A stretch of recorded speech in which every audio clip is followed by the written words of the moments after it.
नमस्कार, स्वागत है आपका एबीपी गंगा में। मैं हूं अवधेश। 7 के समीकरण की शुरुआत करते हैं और ये समीकरण समझने इसलिए जरूरी है क्योंकि अब केवल 4 महीनों का वक्त का इंतजार है जब यूपी में सरकार से सस्पेंस साफ हो जाएगा। देश के सबसे बड़े सूबे में सबसे बड़े चुनावी संग्राम का शंखनाद हो चुका है और तेजी से गर्माते सियासी माहौल के बीच एबीपी गंगा नए तेवर और नए कलेवर में चुनावी खबरों का पूरा लेखा जोखा आपको दिखाने जा रहा है। खबरों की वही धार है, वही रफ्तार है, अंदाज अलग है। हम आपको बताएंगे कि कौन किस पर बरसा, कौन किस पर गरजा, किसने मौके पर चौका मारा और बैंड किसका बज रहा है। तो चुनाव से जुड़ी कोई भी खबर नहीं छूटेगी। सियासी हलचल पर हमारी कवरेज रुकेगी नहीं। तो चलिए शुरू करते हैं यूपी चुनाव का सबसे बड़ा रण, 7 का समीकरण।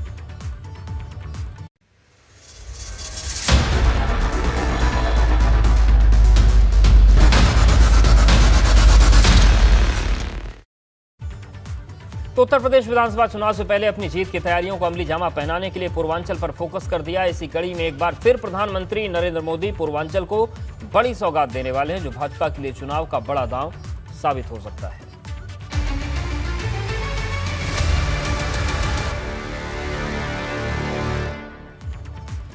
अक्टूबर महीने में 2 बार यूपी के दौरे पर आकर पूर्वांचल को एयरपोर्ट और मेडिकल कॉलेज की सौगात देने के बाद कल प्रधानमंत्री नरेंद्र मोदी एक बार फिर उत्तर प्रदेश के सुल्तानपुर जाने वाले हैं, जहां पर वो योगी सरकार की महत्वाकांक्षी परियोजना पूर्वांचल एक्सप्रेस वे का लोकार्पण करेंगे। मुख्यमंत्री पीएम मोदी से सुल्तानपुर दौरे के पहले कार्यक्रम की तैयारियां पूरी हो चुकी हैं। मुख्यमंत्री योगी आदित्यनाथ ने आज खुद सुल्तानपुर जाकर तैयारियों का जायजा लिया और पूर्वांचल एक्सप्रेसवे का मुआयना किया। यूपी का ये नया पूर्वांचल एक्सप्रेसवे कई मायनों में बेहद खास है। 341 किलोमीटर लंबा पूर्वांचल एक्सप्रेसवे लखनऊ के चांद सराय से शुरू होकर गाजीपुर के हैदरिया गांव में जाकर खत्म होगा और इस एक्सप्रेसवे बन जाने के बाद पूर्वांचल से दिल्ली की दूरी 10 घंटे में तय हो सकेगी। इसके अलावा लखनऊ से भी गाजीपुर की दूरी कम हो जाएगी। 22,597 करोड़ रुपए की लागत से बनी इस एक्सप्रेसवे से यूपी के 9 जिले लखनऊ, बाराबंकी, अमेठी, सुल्तानपुर, अयोध्या, अंबेडकर नगर, आजमगढ़, मऊ और गाजीपुर जुड़ जाएंगे। अपर मुख्य सचिव गृह अवनीश अवस्थी ने जानकारी देते हुए बताया कि 6 लेन के पूर्वांचल एक्सप्रेसवे को अगर भविष्य में 8 लेन करना पड़ा तो हाईवे पर महज और एक और सड़क का निर्माण करके इसे चौड़ा किया जा सकता है। तो इस पूरे मौके पर अपर मुख्य सचिव गृह अवनीश अवस्थी ने क्या कुछ कहा है, हम सुनवाते हैं। जैसा कि मैंने बताया कि ये एक्सप्रेसवे हमारे जो लखनऊ सुल्तानपुर NH 731 है, इसके से चढ़ते हुए ये हैदरिया तक, जिला गाजीपुर तक जाता है। 341 किलोमीटर्स का है ये, 341 किलोमीटर्स का है। 6 लेन एक्सपेंडेबल टू 8 लेन, यानी 6 लेन का एक्सप्रेसवे अभी बना है, लेकिन इसके स्ट्रक्चर जो है, ब्रिज जो है, जितने भी कलवर्ट्स हैं, वो सब 8 लेन के बने। तो अगर कभी भी इसको 8 लेन में कन्वर्ट होना होगा तो केवल सड़क बनाने की आवश्यकता होगी, स्ट्रक्चर्स को चेंज करने की नहीं आवश्यकता। आप में से जो भी आजमगढ़ या आसपास के हैं, मऊ के हैं, अंबेडकर नगर के हैं, टांडा के हैं, आप गाजीपुर के हैं, इसके अलावा सुल्तानपुर के इस भाग के हैं, अयोध्या का भी जो साउथ हिस्सा है उसके अगर हैं, अमेठी के हैं, इन सब एरिया से आपके लिए लखनऊ अब अनइमेजिनेबली क्लोज हो गया है। गाजीपुर से लखनऊ आने में लगभग 6 घंटे से ज़्यादा लगता था, अब 3.5 घंटे में मात्र जो है आप गाजीपुर जा सकते हैं और वापस भी आ सकते हैं। सुल्तानपुर में कल पूर्वांचल एक्सप्रेसवे के लोकार्पण के दौरान भव्य कार्यक्रम का आयोजन होगा। एक्सप्रेसवे पर आयोजित होने वाले भव्य कार्यक्रम में कल वायुसेना के एयर शो का भी आयोजन होगा, जिसमें वायुसेना के लड़ाकू विमान न सिर्फ एक्सप्रेसवे पर टचडाउन के अलावा आसमान में कलाबाजियां भी दिखाएंगे। इसी के लिए आज भी एयरफोर्स के फाइटर जेट्स और विमानों ने सुल्तानपुर में पूर्वांचल एक्सप्रेसवे पर लैंडिंग और रिहर्सल किया। आज भारतीय वायुसेना के मिराज 2000, सुखोई, MKI और हरकुलिस ग्लोब मास्टर जैसे भारी भरकम विमानों ने एक्सप्रेसवे पर उतरकर कल के कार्यक्रम की रिहर्सल की।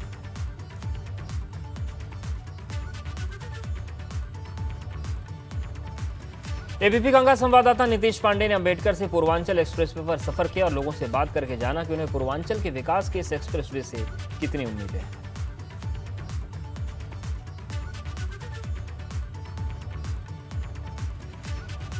इस वक्त हम पूर्वांचल एक्सप्रेसवे पर मौजूद हैं और कहा जा रहा है कि पूर्वांचल के विकास की धुरी है ये एक्सप्रेसवे। और अब देखिए इस तरह के बोर्ड 301 किलोमीटर का ये पूरा पूर्वांचल एक्सप्रेसवे है। 181.4 किलोमीटर तय किया जा चुका है। और इसके आगे अगर बात करें तो ये एक्सप्रेसवे आजमगढ़, मऊ और गाजीपुर तक जाएगा। तो एक्सप्रेसवे के सफर की हम चर्चा कर रहे हैं और आप देखिए इस पर से कुछ वाहन जाते हुए भी और कुछ लोग यहाँ पर ये मोटरसाइकिल से चलने भी लगे हैं। तो कहाँ से आ रहे हैं सर आप? जी मैं आ रहा हूँ रतनपुर से। रतनपुर से आ रहे हैं? जी जी जी। तो पहले किधर से जाते थे और पहले जा मैं कहाँ रहे हैं? मैं मालीपुर और कुंदावहरपुर होके मालीपुर रोड पे जाता था और मैं इधर जा रहा हूँ खड़ौरा। जी। तो क्या है ये जो एक्सप्रेसवे है, इसे किस तरह से लेते हैं? नहीं ये अच्छा दिख रहा है और अच्छा प्रोग्रेस है इस पे और गाड़ियाँ बहुत अच्छी चल रही हैं। गाड़ियाँ अच्छी चल रही जी हैं? जी सर जी। मतलब इसको अच्छा मानते हैं? जी क्यों नहीं, अच्छे मानते हैं, अच्छा जरूरत है ये?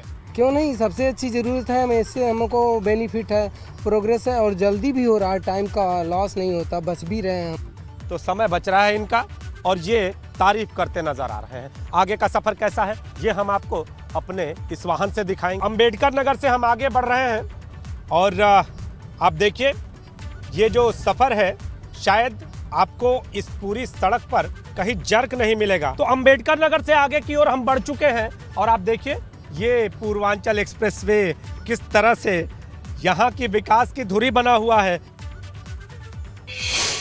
प्रधानमंत्री नरेंद्र मोदी 16 नवंबर को प्रदेशवासियों को पूर्वांचल एक्सप्रेसवे की सौगात देंगे। प्रदेश में अब तक जितने भी एक्सप्रेसवे तैयार हुए हैं उनमें ये अब तक का सबसे बड़ा एक्सप्रेसवे है, जिसकी लंबाई 341 किलोमीटर है। पूर्वांचल एक्सप्रेसवे को पूर्वांचल की तरक्की के नए गेटवे के रूप में देखा जा रहा है। सरकार के मुताबिक इस एक्सप्रेसवे से निवेश और औद्योगिक विकास, रोजगार की रफ्तार बढ़ेगी। पूर्वांचल एक्सप्रेसवे को इतना मजबूत बनाया गया है कि इमरजेंसी में जरूरत पड़ने पर वायुसेना अपने लड़ाकू विमानों की लैंडिंग कर सकता है। इसके लिए एक्सप्रेसवे पर सुल्तानपुर में 3.2 किलोमीटर लंबी सड़क को वायुसेना की हवाई पट्टी के रूप में विकसित किया गया है। पीएम जब सुल्तानपुर में एक्सप्रेसवे का उद्घाटन करेंगे तब हवाई पट्टी पर सेना और लड़ाकू और मालवाहक विमानों के उतरने का ट्रायल भी होगा और वायुसेना के विमानों का एयर शो भी होगा। आज हम आपको ले चल रहे हैं उत्तर प्रदेश के अब तक के सबसे लंबे एक्सप्रेसवे की यात्रा पर। पूर्वांचल एक्सप्रेसवे जो 341 किलोमीटर लंबा है और अगर बात करें तो उत्तर प्रदेश में अब तक जितने एक्सप्रेसवे तैयार हुए हैं उनमें सबसे लंबा है ये एक्सप्रेसवे। तो देखिए इस समय हम मौजूद हैं लखनऊ के चांद सराय गांव में, यानी वो जगह जहां से इस एक्सप्रेसवे की शुरुआत होती है। 341 किलोमीटर लंबा ये एक्सप्रेसवे लगभग 22,500 करोड़ की लागत से तैयार हुआ है और अब इसकी सौगात देश के प्रधानमंत्री नरेंद्र मोदी प्रदेश की जनता को देने वाले हैं। इसका उद्घाटन होगा 16 तारीख को और उसके बाद से इस एक्सप्रेसवे पर लोग यात्रा कर सकेंगे। अगर बात करें इस एक्सप्रेसवे की खासियत की तो दावा है सरकार का कि इससे उत्तर प्रदेश के विकास को पंख लगेंगे। जो यात्रा का समय था वो कई घंटे कम हो जाएगा। 9 जिलों से ये एक्सप्रेसवे जुड़ा हुआ है और आज हम आपको इस एक्सप्रेसवे की यात्रा के दौरान बताएंगे यहाँ की खासियतें, बताएंगे कि किस तरह से इस एक्सप्रेसवे को तैयार किया गया है और इसकी मेकिंग की जो पूरी कहानी है वो भी आपके सामने लाएंगे। लखनऊ से गाजीपुर को जोड़ने वाला पूर्वांचल एक्सप्रेसवे विकास की बड़ी सौगात माना जा रहा है, लेकिन उद्घाटन से पहले ही एक्सप्रेसवे को लेकर भाजपा और समाजवादी पार्टी के बीच सियासी तलवारें खिंच गई।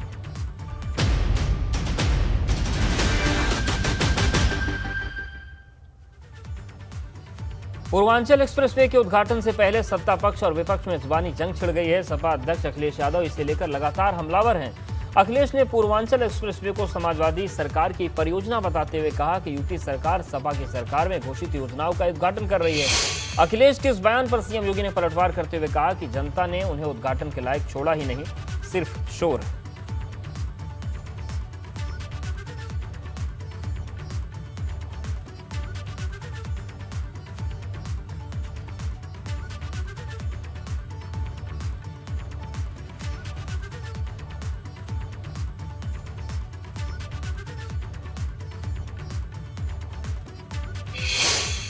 तो पूर्वांचल एक्सप्रेसवे के लोकार्पण से पहले सियासी वार छिड़ गया है। सपा दावा कर रही कि हमारा आइडिया था, हमारा प्रोजेक्ट था।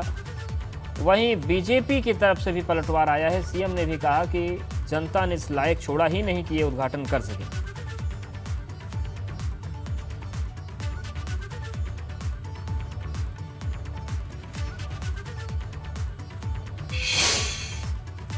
तो पूर्वांचल एक्सप्रेसवे पर जो सियासी जंग छिड़ी है उसमें पूर्व सीएम अखिलेश यादव और मुख्यमंत्री योगी आदित्यनाथ ने क्या कहा, सुनिए। आज तक भी समाजवादी पार्टी के बनाए हुए कामों का ही उद्घाटन हो रहा है। तमाम काम मुख्यमंत्री जी वही कर रहे हैं जिनका शिलान्यास काम शुरुआत समाजवादी सरकार में हुआ था। अभी तक मुख्यमंत्री अपना किया हुआ शिलान्यास का उद्घाटन नहीं कर पाए। ये सोचो, ऐसे मुख्यमंत्री।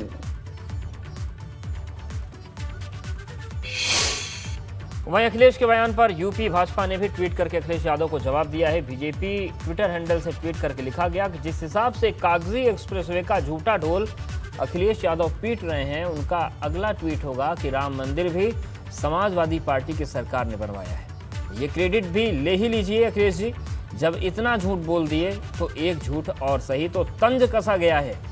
और बीजेपी फॉर यूपी जो ट्विटर हैंडल है यूपी बीजेपी का, उससे कहा गया है कि राम मंदिर का भी श्रेय आप ही ले लीजिए।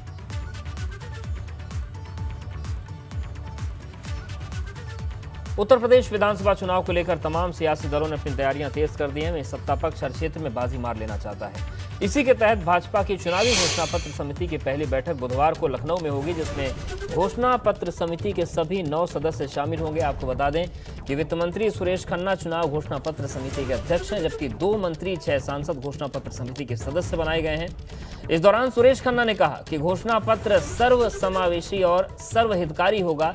इससे युवाओं, किसानों, महिलाओं और गरीब तबके पर विशेष फोकस होगा। वहीं सुरेश खन्ना ने कहा कि 2017 के घोषणा पत्र के 90% वादे पूरे किए गए।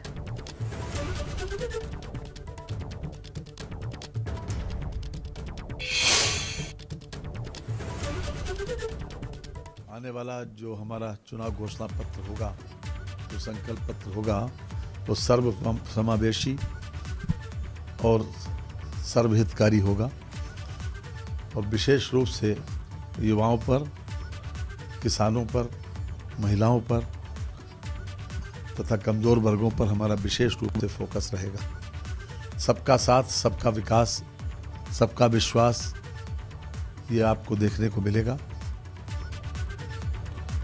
विधानसभा चुनाव की तैयारी की पूरी जिम्मेदारी कांग्रेस महासचिव प्रियंका गांधी के कंधे पर है और इसी कड़ी में आज प्रियंका को मुरादाबाद जाना था, लेकिन प्रियंका मुरादाबाद नहीं पहुंच पाई।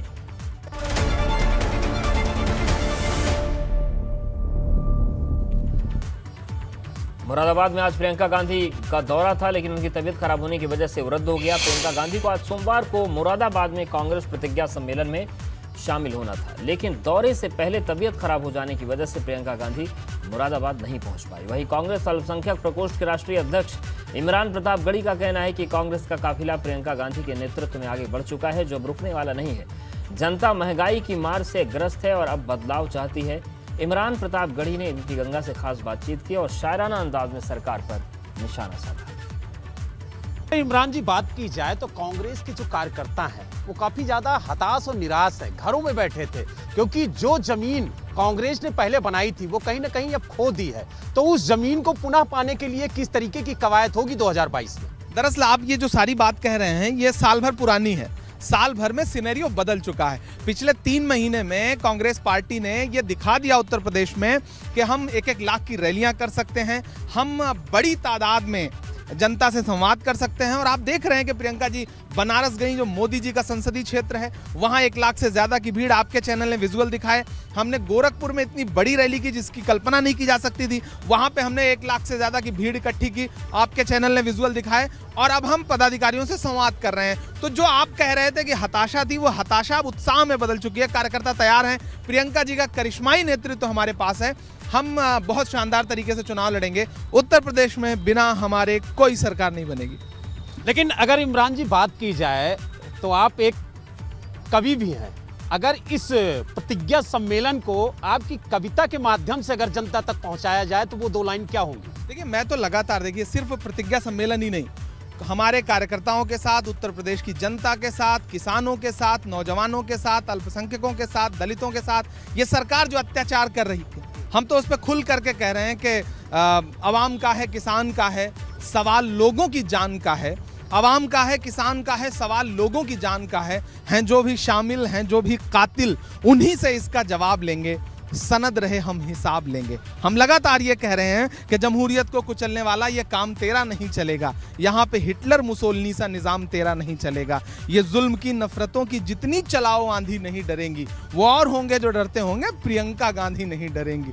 लहू लहू इंकलाब लेंगे, सनद रहे हम हिसाब लेंगे। आपने कांग्रेस के कार्यकर्ताओं के साथ जो अत्याचार किए हैं, पुलिसिया उत्पीड़न किए हैं, हमारी सरकार आने दीजिए। हम उत्तर प्रदेश को एक सच में एक अच्छा शासन देंगे प्रियंका जी के नेतृत्व में। साथ इमरान प्रतापगढ़ी उन्होंने कहा कि प्रियंका को अब रोक पाना नामुमकिन है और जो कार्यकर्ता हैं उनमें जोश भर चुका है। 2022 के लिए चुनावी बिगुल फूंक दिया गया है। अब इंतजार है 2022 में कांग्रेस के करिश्मे की।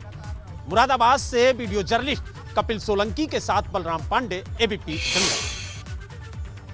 विधानसभा चुनाव में अब कुछ महीने बाकी हैं। ऐसे में भाजपा और सपा ने तो सहयोगियों से गठबंधन और सीट बंटवारे के मसौदे पर काम शुरू कर दिया है, लेकिन कांग्रेस ने अकेले चुनाव लड़ने का ऐलान किया, जिस पर भाजपा ने तंज कसा है।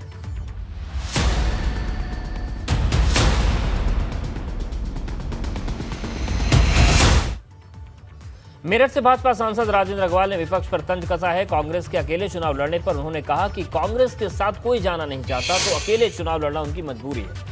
वहीं सपा और आरएलडी से गठबंधन पर राजेंद्र अग्रवाल ने कहा कि जिस दिन पश्चिमी यूपी में सीट का ऐलान होगा, उसी दिन इनकी आपस में लड़ाई शुरू हो जाएगी।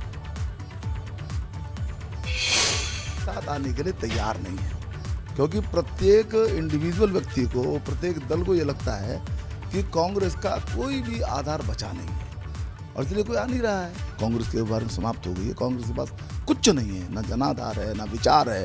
कांग्रेस पूरी तरह से कंफ्यूज्ड पार्टी है और इसलिए प्रियंका जी अकेले लड़ने के लिए मजबूर है। जयंत चौधरी ने कहा है कि पश्चिमी यूपी में हमारा गठबंधन समाजवादी पार्टी के साथ होगा। सीटों को लेकर बातचीत चल रही है, कौन सी सीट समाजवादी पार्टी लड़ेगी, कौन सी सीट रालोद लड़ेगी, और इस बार ये गठबंधन बड़ा सीट जीतकर पश्चिमी उत्तर प्रदेश से जाएगा और सरकार बनाएगा। देखिए, इनके पास जूते भी हैं, इनके पास दाल भी है। आप देखिएगा कि जूतों में दाल किस प्रकार से बटेगी। आप गठबंधन होने दीजिए और उसके बाद देखिएगा कि किस प्रकार से समाजवादी पार्टी का और लोकदल का गठबंधन काम करेगा।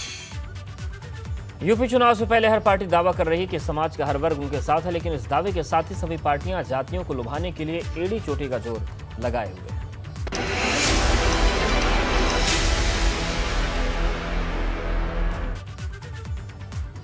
यूपी चुनाव हो या फिर जाति पाति की सियासत इसमें ना हो, ये संभव ही नहीं। सभी पार्टियां जाति की राजनीति में मशगूल हैं। समाजवादी पार्टी भगवान परशुराम की मूर्ति के जरिए ब्राह्मणों को लुभाने में लगी है। भगवान परशुराम की मूर्ति स्थापना के समारोह में आगरा पहुंचे सपा के पूर्व मंत्री अभिषेक मिश्रा ने कहा कि भगवान परशुराम हमारी आस्था के प्रतीक हैं और मौजूदा सरकार ने परशुराम जयंती पर छुट्टी रद्द कर दी। भगवान परशुराम मेरी आस्था का प्रतीक है। भगवान विष्णु के अवतार हैं, छठे अवतार हैं भगवान के। ये तो भारतीय जनता पार्टी की सरकार जब से आई, वो सरकार के में पता नहीं कौन सी ऐसी बात है कि वो भगवान परशुराम के इतना खिलाफ थे कि उन्होंने उनको महापुरुष बताते हुए उनकी जयंती की छुट्टी खत्म कर दी।